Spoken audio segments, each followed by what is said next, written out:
Hey everyone, this is the Halifax Real Estate Podcast. My name is Jason Paul and I'm a licensed realtor at Keller Williams Select Realty in Halifax, Nova Scotia. I'm here to help you gain a better understanding of real estate in Halifax and introduce you to a wide variety of people that work in or with our industry as well. Today's guest is Lori Butler, owner of Upstaged Home Staging and Redesign. Lori has been redesigning and staging family and friends' homes for most of her life and made the natural progression to turning her passion into a business. Please welcome Lori Butler. How are you doing, Lori? Good. How you doing? I'm good. That's good. So for all our listeners, we're having Lori Butler on today. She's our home stager at the Jamie Green team. And how long have you been in staging for, Lori? So I've been staging really all of my life. I said, right now I just charge money for it. So I worked for a company for years that sold mini and modular homes. And I started out doing their books and then moved to designing their inventory inside and outside and picking colors, brick choices, countertops, and just kind of went from there and have done every friend and family member's house that I know. So it was like a natural progression for you then? Yeah. I've loved it from the time, I think the first time I knew that I loved decor was when I was 12. And my dad brought this old, ugly bureau home from work that he was going to throw out. I don't even know why he brought it home. And I said, no, I want it. And it's in my house downstairs. No, it's way. It is. I refinished it and it's in my house downstairs. Oh, that's incredible. Yeah. It's always crazy how much staging can just change a space in a home. Yeah. And not a lot of people know the value of it. Like we always, one thing we do is when we're selling a home and we're getting ready for the market, we always bring you in for a consultation. Yep. So what is staging and how does it work? So there's a difference between staging and decorating. Decorating is when you live. And when you live, you're supposed to surround yourself by the colors you love, the decor that brings you joy and makes you happy, and the things that make your life comfortable. When you're selling, it has nothing to do with you anymore. It's all about the buyer. Yeah. That means neutral paint colors. That means depersonalizing your home and using your furniture. So you're selling the space. So your furniture isn't supposed to eat the space. It's supposed to accent it. So it shows the buyers that are coming through the door how they could live. So you're always selling the lifestyle. And I've seen it time and time again, and it makes a massive difference when your house is properly prepared. There's no question. When you say depersonalize it, what do you mean by that? Because not a lot of people understand that concept. So if you come into somebody's home and there's tons of personal photos, diplomas, things about their life, it feels like the house is already lived in. Somebody already owns that home. So you don't feel like it could be yours. And buyers tend to get caught up on personal photos and reading stuff. So you want to remove all that, because what a stager wants is from the time a client walks through the front door, you want them to go, I feel like I'm home. And that's what staging is setting the stage to do that. Oh, that's awesome. Okay. So when I give you a client or when someone calls you, says they want to sell your home, how does that process work with you? So sometimes I talk to them on the phone. Sometimes I just go directly through the real estate agent, set up an appointment and go and do a consult. So first of all, my biggest thing is getting a relationship with the client. I want them to feel comfortable with me. I don't want them to feel judged, because no one should feel judged about the way they live, because we all kind of live the same.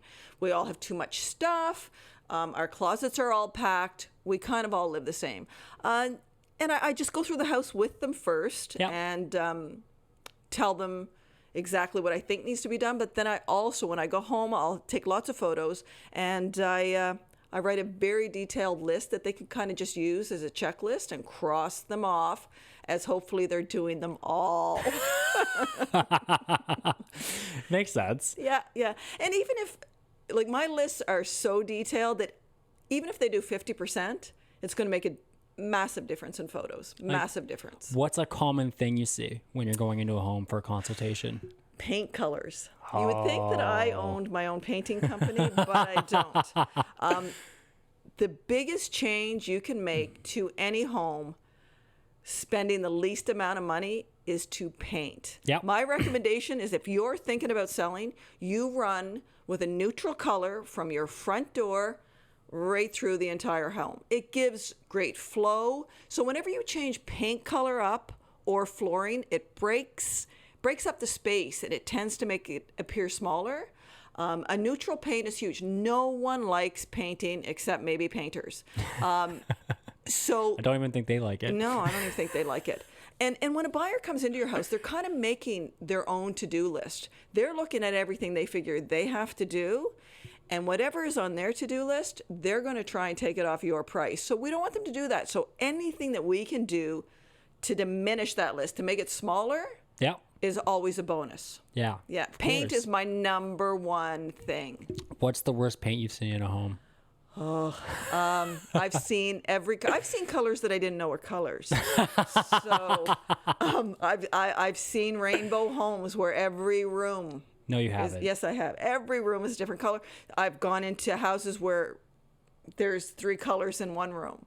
And again, that is the way, if that's what makes you happy, that is so the way you should live. Just not when you're selling. Not when you're selling. When you're selling, it's about neutrality because we want to get as many buyers to look at that house as possible. Absolutely. And you also want to get them to love it when they walk in and picture themselves. I know going through with buyers, the last thing you want a buyer to do is say, oh, I need to do this, that, this, you know, and it's usually to do with decor or like painting or changing the floor. And that comes out of price negotiations, whether or not the sellers agree to that or not. That's a different thing. Yeah, absolutely. Now, let's say vacant home, and we need to get furniture in it for staging to make sure we can get the highest value return. Yeah. How would you stage a vacant home? So I have an extensive inventory. There's a few things that I don't carry, like couches and beds, just because they're too big and they take up too much space.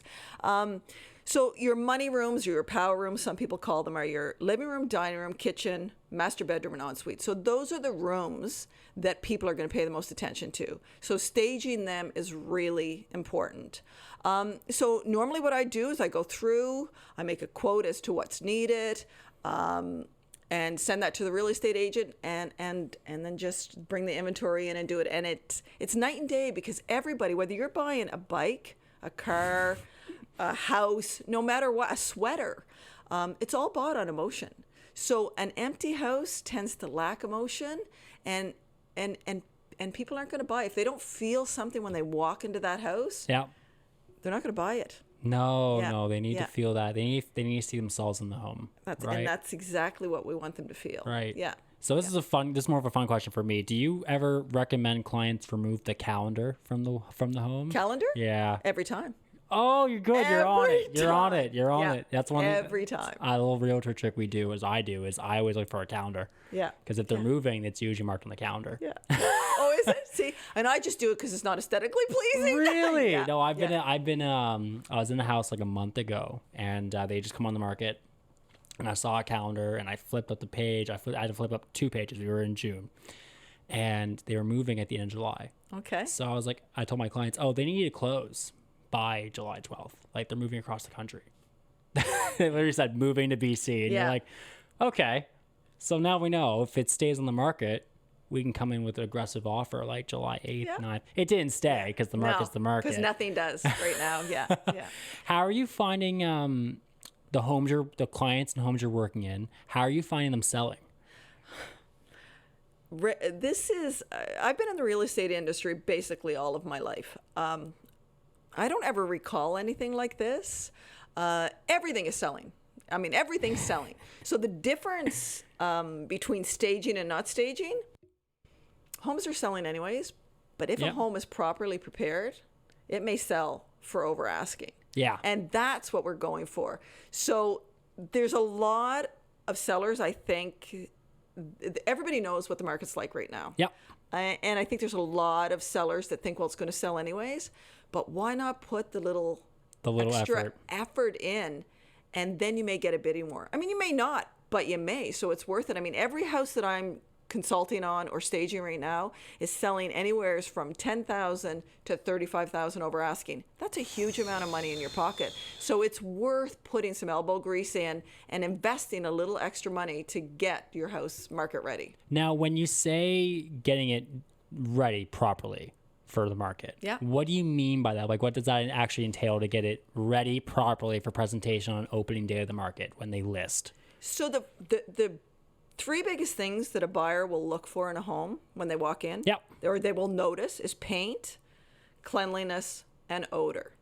So paint, I've already touched on that. Yeah. Cleanliness, you want to clean your house like you have never cleaned before.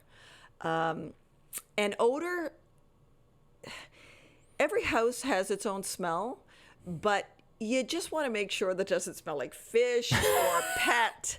And you don't want to use artificial scents either, like candles or the plug-ins, because people with sensitivities, I've seen people actually just turn around and leave, not even walk in the house. So you want to be careful on that as well. Okay. But those are the three big factors in a house. Like I said, are paint, cleanliness, and odor. So you want to be careful about those things. Okay. When it comes to odors, now I'm curious. What do you have a trick to get rid of, to help neutralize an odor without the actual without the candles or the plug in the wall? So pets are, a lot of people have pets. A lot of people have more than one pet. Yep. Vinegar and water is a wonderful thing to get rid of pet odor. So you need to, when you have a showing, you need to remove all dog beds, all cat beds, anything that looks like you have a pet, you need to remove. And washing those areas with vinegar and water will really neutralize that pet smell. And if it's a good day, a nice day out, have all your windows open. Fresh air is the best scent in the world. Yeah. Yeah. Okay. Yeah.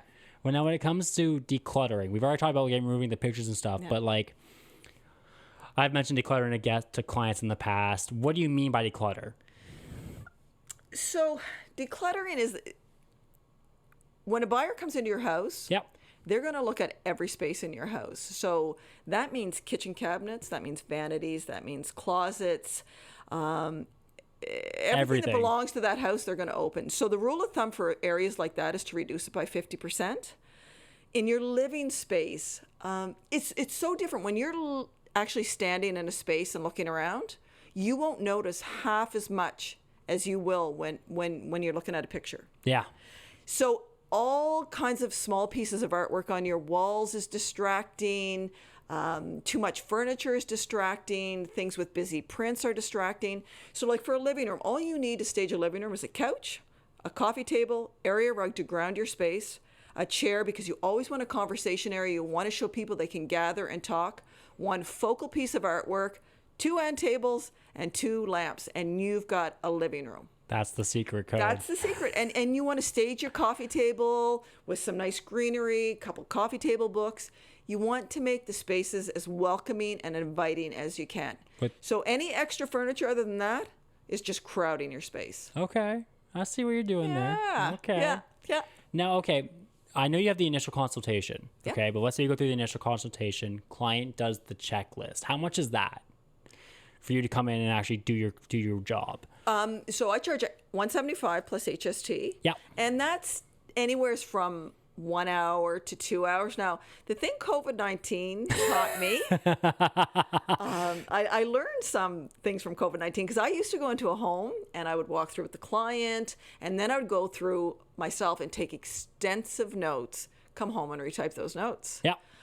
The thing COVID-19 taught me is you can do just about the same thing through photos. Now, when people were sending me photos and I was trying to do a consult from theirs, it's a bit different because they're not getting the right angles that I need and they're missing things. But when I'm there physically in the home and can take the pictures that I need, then I can come home and do the notes myself and send them a report. So I've cut my consult time down a little bit, which is nice because it takes me, like the amount of time I'm in the house, I'm working probably that same amount of time, if not more, at home getting the report ready. Because there's lots of stages around, so you always want to make yourself stand out a bit. Yeah. And I try and always go above and beyond. So I send photos to clients to give them ideas because I think visually seeing something, what a staged house looks like, is so much more helpful than actually reading it in notes. Of course. So I get together a package to send them. So it takes me a bit of time. Of course. You got to bring that value, right? Yeah. Always about value. Always. Have to be. Yeah. Now, okay, so after that initial consult, let's just say they go through the checklist, or let's say the house needs extensive help in terms of decor or maybe new staging more thoroughly to get ready for market? What does that look like for you and your process? So really what I tell clients when I leave, I give them my card and I tell them, I said, you can text me, email me, call me. I will answer you. So if you're unsure of where you're placing something or if it looks good, let me know. Send me a picture and I will say yay or nay. When I send you a client, you go through the initial consult and they need more extensive staging. How does that process work for you and the client? Okay. So I can do as much or as little to help them. Yeah. And that's what I do. When I leave, I give them my card, tell them to text me, call me, email me, and we go from there. So if they want me to come back and actually showcase their home, which is a little bit different than staging, because when I stage, I'm bringing almost everything. Yep. Showcasing is a bit different. I'm working with the client's furniture and adding my accessories, artwork, lamps and stuff to it to give that complete look. So again, I can do as much or as little as the client needs. And I offer that up. Right up front. Yeah. Of course. Yeah. Is it an extra cost after the $175? Absolutely. If I'm coming back and doing anything, then there's a rate attached to that. And I always do a quote so everybody knows exactly where they stand before I come through their front door. Of course. Yeah, no surprises. Yeah. Now you mentioned a word there, showcasing. Yep. Do you consider a difference between staging and showcasing a home? I do. They kind of both do the same thing. It's just when I stage a home, everything is mine. Okay. So I'm bringing in all the inventory. Everything that comes through that door is mine, and I'm placing it exactly where I want. So the end product is all me.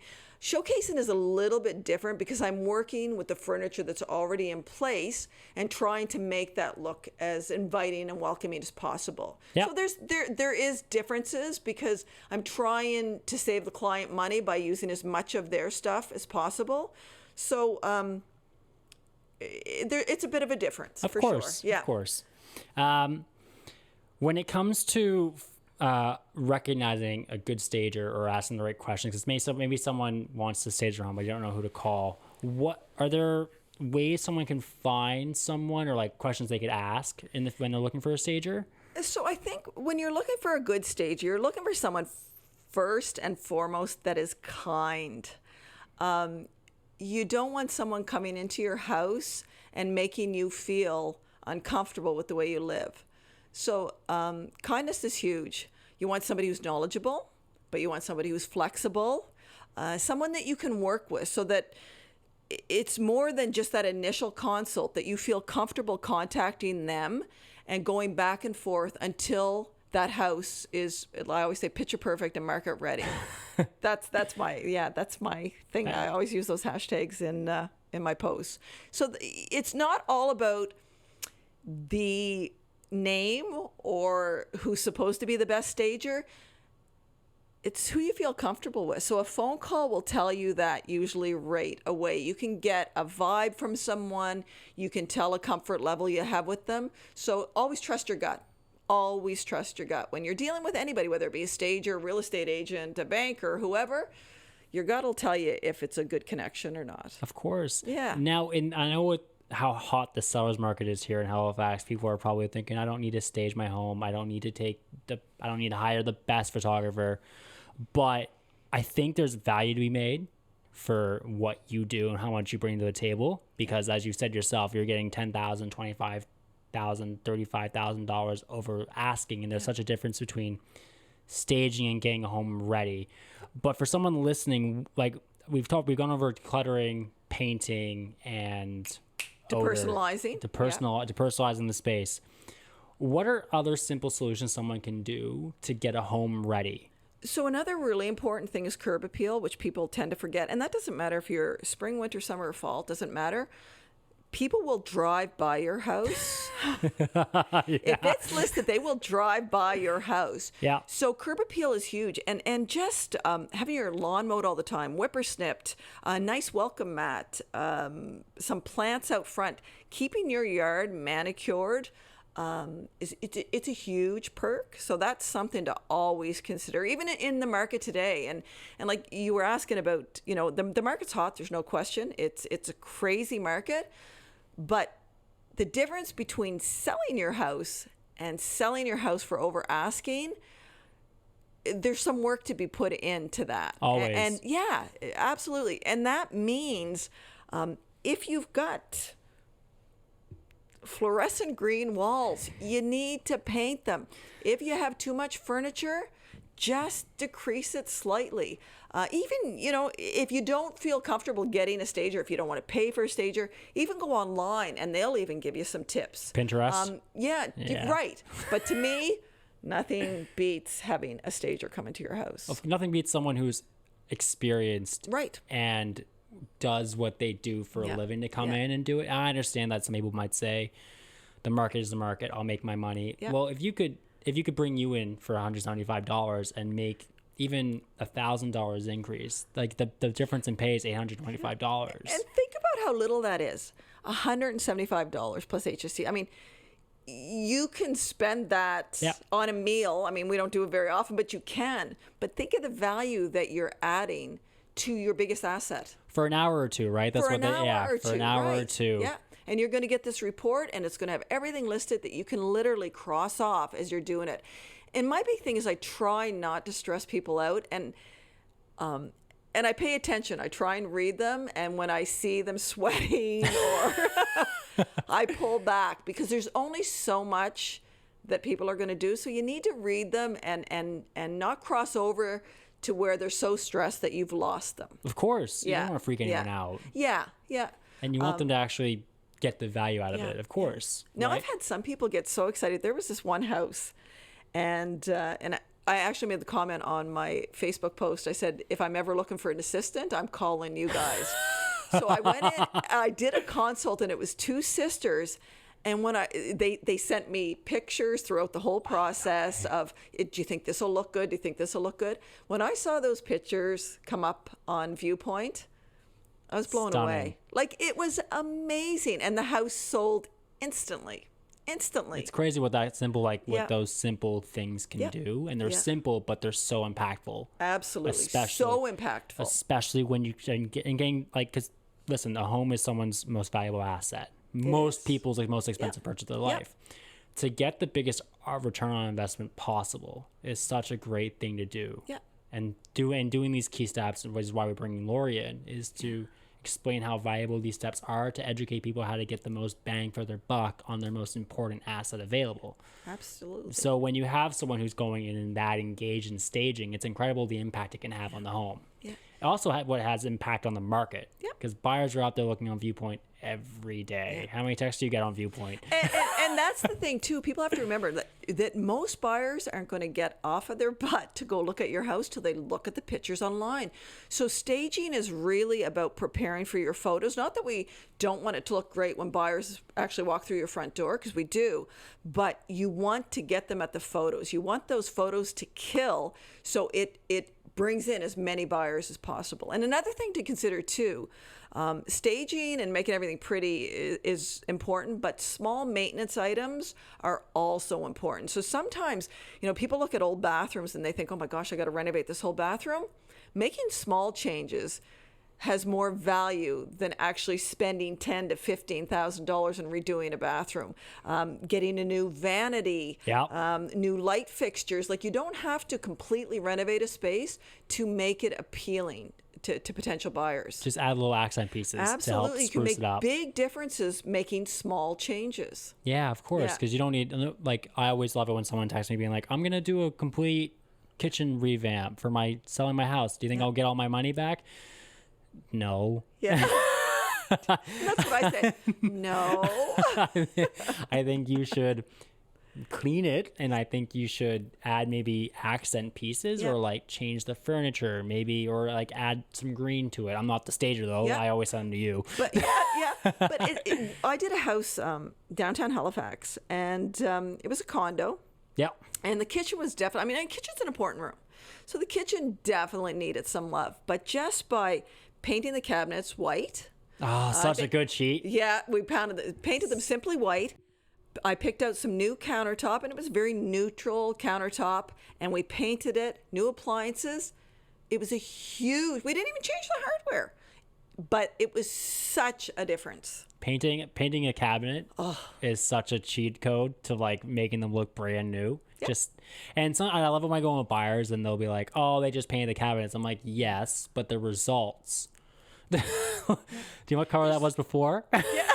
There's nothing wrong. My cabinets are actually painted. They were this funky pink color. There was this wash over these oak cabinets that were pink. So yeah, I did have a CertaPro actually came in to paint them, and that was probably 8 years ago. Still love them. But I bet the impact was Huge. Tremendous. Huge. Changing the space up, and just like little things like that are so. Yeah. Rather than going in thinking, oh, I need to hire a crew and put in a new island, or I need to, paint the cabinets, change the hardware. Hardware's huge. Yeah. And Home Depot sells like really neutral, nice hardware in packs of I think 10 or 8. Oh, really? And I think it's like $29.99, and you've got like a whole set of knobs there. So even doing that, painting your cabinets, putting those on, and you've changed the whole look of your kitchen. Like really, it's huge. Really simply, paint them white, black hardware, or white, gold hardware, like that nice gold's huge. That nice brass like that nice brass color. Yeah, we're all about. Andy and I are. Our dream kitchen's like a nice blue with white marble countertop and gold hardware. We're working towards it. Gold Hail Navy. I worked with a client, and she was a little bit hesitant because I kept pushing this Hail Navy. And she said, "No, I don't like navy blue." And I said, I promise you you'll love it. I promise you'll love it. And she picked, so her ensuite, the cabinets are Hail Navy with gold hardware, nice white countertop. And then she did a focal wall in her bedroom, because again, we're not selling, this Hail Navy. And it just tied the whole space together. She had big gold mirrors over her side tables. It was fabulous. Do you enjoy that side of it as well? Or like, do you enjoy helping people actually decorate their homes and helping them put their homes together? Yeah. So it's not just about staging and showcasing a home. If someone wants to breathe new life into their home or their space that they're living in, you'll take a call for that as well? Yep. So I do redesign as well. And that's like, a lot of people live in their space and they think that it's really dated or boring. And I've spent 2 and 3 hours with people and just removing certain things from the wall or relocating them to different places, redoing the setup of the living room. And we've made a completely different space just by doing that stuff. And people are elated. And there's no better feeling when you're leaving someone's house and they're crying. Yeah. Because they're that happy with what you've done. That makes. If I have a client who's buying, right, and they're buying something that needs some love, I'll just send you in. Absolutely. I'll come. I'll make their house all pretty too. Because I mean, there are a lot of houses selling that need a lot of love right now. There's a lot of houses that just need something. Yes, there are. See, it's funny because I actually didn't know you did that as well. I didn't know you were. I didn't know you were in for like home decor and home. Oh yeah. That's kind of where I started. Because when I worked for a mini and modular home company for years and years and years. So originally it was decor that I was always doing for friends and family members. So that's originally what I've done. I also do Christmas decor for people. No way. I do. So I come in and I take away all that stress and I make their house all pretty for the Christmas holidays. No way. I do. Halloween yet? Yeah. What's that? Halloween yet? No, I'm not gonna go there. But Christmas I love. So and it's fun. It is fun. It is fun. Yeah. We always want to like do big things for holidays. We can't yet because we're in a small apartment. But like when we get a house, I promise you, I'm gonna be that guy on the street with like the Halloween decorations that like scream bloody murder at you. That'll be us. Well, at Christmas, my house, it looks like Christmas threw up in my house, but tastefully threw up. Sure, but there's a lot tastefully of threw up. I don't think that's a thing. For anyone that's thrown up before. I don't even know those two words go together. Actually, yeah. Okay, we're gonna go back to staging though, just because we got a little off topic. I love it though. Can you give an example of a house that you worked on that your staging made a significant impact in terms of like helping? Maybe it was on the market for it's like so many days, 150, 300 How about days. 2 years? 2 years. 2 years. Okay. Yeah. I had a call from a real estate agent. The house was on the market for 2 years. And this may be coincidence. I don't know, but I'm going to own it anyways. Love it. Might be Okay. coincidence. So I come in and I stage it. Okay. And photographer comes right behind me. I think I staged it on a Wednesday. Photographer came in on a Friday. And that house was sold by Sunday. Now, maybe that was a coincidence. I don't know, because it almost seems too good to be true. But I swear it happened. And the real estate agent, if they listen to this, they'll know exactly the house that I'm talking about. Yeah. So 2 years. 2 years on the market. That is, for anyone who, like, for an idea, like, the average days on market right now is 7. Now, I'm sure it was a different market at the time. So, yeah, this house would have sold time goes by so fast, but I'm going to say a year ago. That's not long. It's not long. The market was still hot. Recent. The market was still hot last year. Not as crazy as now, but it was still doing something fun. Yeah. Sorry. So that was last year's 20. So listed 2017. Yeah. 2 years. Yep. That's 720 days on market for anyone who wants an actual idea. Yeah. And watching the people's. So when I stage, I like the owners to leave the house because I like to see their face when they come back in too. Okay. Well, hold on. I'm gonna bring that back then. When you go into stage, this is past the console. Yep, this is past the console. Okay, so you've done the console, you've given them the list, and then you're going back into stage. You get them to leave. Oh yeah. Okay. It's more fun. Like I mean, if they really wanted to stay, I would let them stay, of course. But I tell them go out, go for lunch, grab a coffee, do something fun. And I said, I'll text you when it's time to come back. And that's the best part, watching them come through the door. And every one of them, I guarantee you, every one of them says, why didn't I meet you like 4 years ago? Why didn't I meet you 4 years ago when I was living in this house? They all say it. Has anyone said that it decided not to sell after you've been? I've had lots of people say, well, I don't want to sell it now, but they all do. Yeah, they all do. Just worry about my life there. My livelihood. Oh, that's incredible. Being able to like introduce someone to a brand new space, but it's not a brand new space. Yeah. It's such a transformative thing. Yeah. And because people can, I mean, when you come into someone's house, I mean, think about it, that's a pretty personal thing. You're coming into someone's house and you're telling them what they're going to do to sell their house. Of course. So you're telling them to put the stuff they love away. You're telling them to paint colors they love.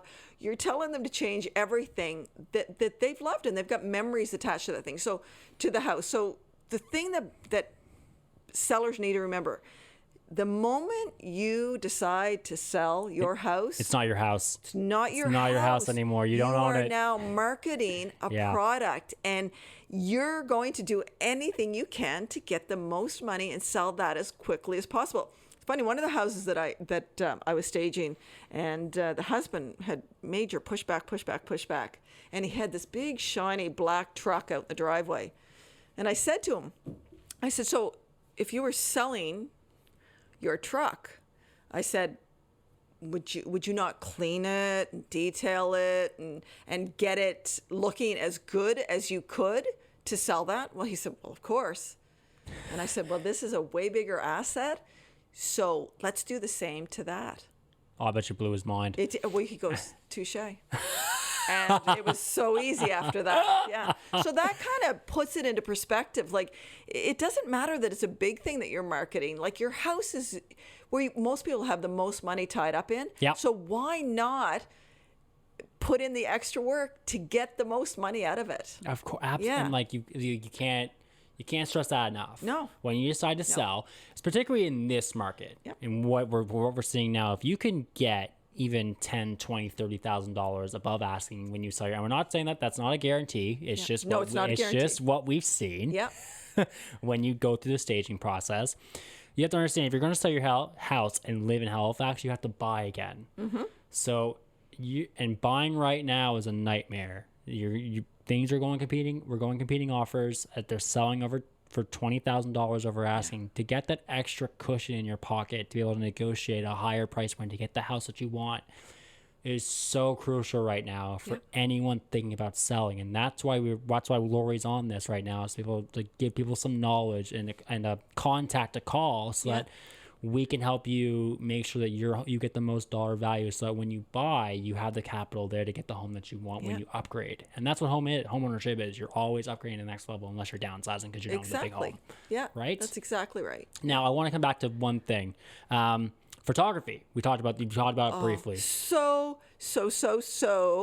important. Now, we're not going to talk about taking the photos yet. That's a different topic altogether. Yeah. But do you work with the photographer when they come in to take the photos? I don't. So typically what I do, what I like to happen is I like to come into a house just before the photographer. So because I've seen when cleaners come in between those two things happening, I've seen cleaners pick up floor cushions, put them on the couch and leave them. I've seen pillows moved. Yeah. And so typically the best scenario is to have your stager come in, stage your home, and have your photographer come in right behind, so that everything is exactly like it should look for the photographer. For the photographer. Yeah, exactly. And that's why we're bringing a photography. So that, like, ideally now I'm starting to think cleaner, stager, photographer. Yeah. If you can line that up. And that's so when I come in, that's another thing. The house should be completely ready for me to come in. So it should be cleaned. Yeah. Everything should be put away that's required to be put away, and I should just be able to come in, place my stuff, stage the rooms that need to be staged, and then leave. And then no one comes in again until the photographer. Yeah, because you want to make sure the photographer captures what you've done. Absolutely. Because that catch from the photo is, if that's the first thing someone sees in your home, that's going to judge if they want to view it or not. And if you can get them in the door and the staging helps them decide they want to buy it, well, that's a full effect. You've hit them at every stage, and suddenly they're in the house and they're writing an offer, and you've got your home sold at hopefully at least what you're asking. Yeah. And another tidbit for people too, and I don't know if it's because I'm a stager that I notice these things, but when I look at pictures, if you're not getting a stager in and you're preparing your house yourself, make sure your mattresses are covered. So beds are hugely important in pictures. If they're all wrinkled, it's noticeable. If the pillows are all air, it's noticeable. So typically for a double bed, a queen bed, you want at least 4 pillows. You want them to be full and you want them standing up. But you want to make sure, so the photographer generally is shooting from, it'll catch the sides of the bed. So you want to make sure your bedding is covering your mattress. And the quickest way to make a bed skirt, for all the people that think bed skirts are a fortune, buy a flat sheet in white that's the size of your bed, and you put that between your mattresses, adjust it so it's sitting on the floor exactly where you want it, and you now have a bed skirt. Cheat code. Oh, no. Bed skirts can be like $100. I know. You can go to Walmart and buy a flat sheet for $12.99. Yeah, I've bought the bed skirt. Yeah. I know how much that hurts. So $12.99 Walmart. Oh, next time I'm sending you there. Yeah. Oh, okay. Well, Lori, this has been so fantastic. This has been fun. Thank you so much for coming on, teaching everyone about staging. Thank you for asking me. I appreciate having you, and we'll have you back soon. Okay. Thanks so much. Bye. Bye. Thank you so much for tuning into the show. If you want to get in touch with Lori, you can reach her at 902-476-1248 or Lori Butler at upstagedhomestaging.ca. And if you want to get in touch with me, you can reach me at 902-220-7357 or jason.paul@kw.com. Thanks again. Bye.